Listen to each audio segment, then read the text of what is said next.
আলহামদুলিল্লাহ দর্শক, আমি আছি এখন নরসিংদীর বিখ্যাত এই কাঠকচু যেটাকে বলে, এটার একটা ক্ষেতে।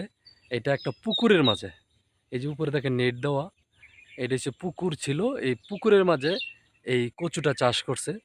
তো পুরো জমিটা আমি আপনাদেরকে দেখাচ্ছি। দেখেন আলহামদুলিল্লাহ আমার থেকে বড় হয়ে গেছে কচু। তো পুরো জমিটা বিক্রি করে দিছে, কত টাকা বিক্রি করছে এবং কচুগুলো কি অবস্থা আমি আপনাদেরকে দেখাচ্ছি, সাথেই থাকেন। তো আলহামদুলিল্লাহ দর্শক, দেখেন কত চমৎকার কচু হয়েছে। তো নরসিংদীর ভিতরে এই কচুগুলোর অনেক চাহিদা রয়েছে। তো এক একটা কচুর দেখেন মাশাআল্লাহ আলহামদুলিল্লাহ অনেক সুন্দর সাইজ হয়েছে, গ্রোথ ভালো। এবং এই বাগানটা এটা হচ্ছে একটা আপনার পুকুর। এই পুকুরের মাঝে মাছ চাষ করা হতো। তো মাছ চাষ শীতের সময় মাছ চাষ না করে এই কচুগুলো রোপণ করা হয়। তো আলহামদুলিল্লাহ কচু অনেক ভালো, অনেক সুন্দর হয়েছে। আর নরসিংদীর এই কাঠকচুগুলো কিন্তু দেশে এবং দেশের বাহিরে অনেক চাহিদা রয়েছে। তো আমি আপনাদেরকে আরও কাছ থেকে দেখাচ্ছি। দেখেন এক একটা কচু খেতে অনেক সুস্বাদু এবং কচুগুলো দেখলেও অনেক চমৎকার লাগে, সুন্দর লাগে। তো যখন কৃষক তার জমিতে ফসল ফলায়, ফসলগুলো যদি যখন ভালো হয়, অনেক সুন্দর হয়, তখন অনেক তৃপ্তি আসে মনের মাঝে যে পরিশ্রমের পরে আল্লাহ তাআলা অনেক সুন্দর রেজাল্ট দিয়েছে, অনেক সুন্দর ফল দিয়েছে। তো এখানে মাঝখান থেকে এখান থেকে বিক্রি শুরু হয়ে গেছে। তো মোটামুটি পুরা জমিটাই বিক্রি করে দেওয়া হয়েছে। তো আমি যেটা জানলাম যে এখানে এই জমিটা উপর থেকে দেখাচ্ছি, দেখেন এই যে কত বড় একটা বিশাল জমি।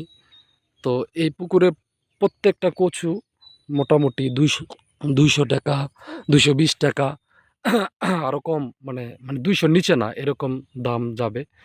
তো আলহামদুলিল্লাহ এক একটা কচু অনেক সুন্দর। তো এই বাগানটা বিক্রি করা হয়েছে ৫০,০০০ টাকায়, এই কচুর জমিটা।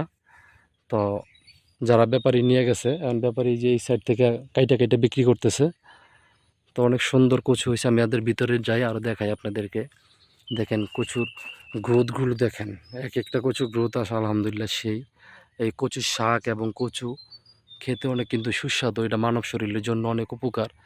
তো আপনারা যারা সময় পান এই কচু খাবেন, আর যদি কচু কেউ চাষ করতে চান তাহলে এই কচুগুলো চাষ করতে পারেন। আলহামদুলিল্লাহ যদি আপনি সঠিকভাবে সঠিক নিয়মে কচু চাষ করতে পারেন। দেখেন এই জমিটায় যে শীতের সময় লাগাইছে, শীতের সময় যেহেতু অনেকে পুকুরে মাছ চাষ করে না, তো শীতের শেষে উনি এই পুকুরের মাঝে কচু রোপণ করছিল। তো আলহামদুলিল্লাহ এই যে ৫০,০০০ টাকা কচু বিক্রি করছে। আর ইয়ার আগে তো লতি আলহামদুলিল্লাহ অনেক টাকা বিক্রি করছে। তো যাই হোক, অনেক ভালো লাগলো এই কচুর জমিটা দেখে। তো আপনাদেরকে ভিডিও করার উদ্দেশ্য হলো আপনারা এই কচুর জমিগুলো দেখবেন এবং আপনারাও চাইলে আপনাদের যারা সবসময় পরিশ্রম করতে পারেন না, তারা এই কচুগুলো রোপণ করতে পারেন। এই কচুগুলো আসলে এক একটা কচু যখন আপনি চাষ করবেন এবং নিয়ে বিক্রি করবেন, খাবেন, তখন বুঝতে পারবেন এই কচুগুলো কত সুস্বাদু হয়। তো আমাদের নরসিংদীর এই কচুগুলো দেশের বাহিরে কিন্তু অনেক রপ্তানি হয়।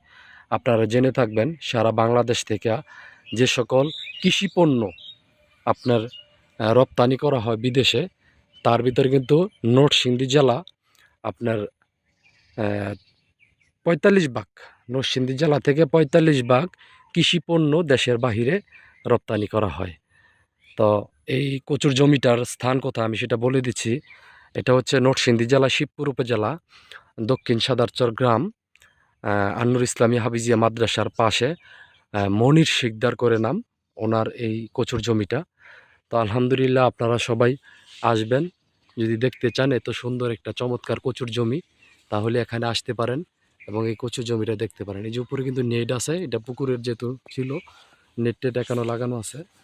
তো আজকের মতো এখানে বিদায় নিচ্ছি। অন্য আরেকদিন আরেকটা ভিডিও নিয়ে আপনাদের সাথে হাজির হব। যদি ভালো লাগে, কারো কোনো মতামত থাকে, অবশ্যই এখানে কমেন্টস করবেন এবং আপনার মতামত প্রকাশ করবেন। আল্লাহ হাফেজ, টাটা।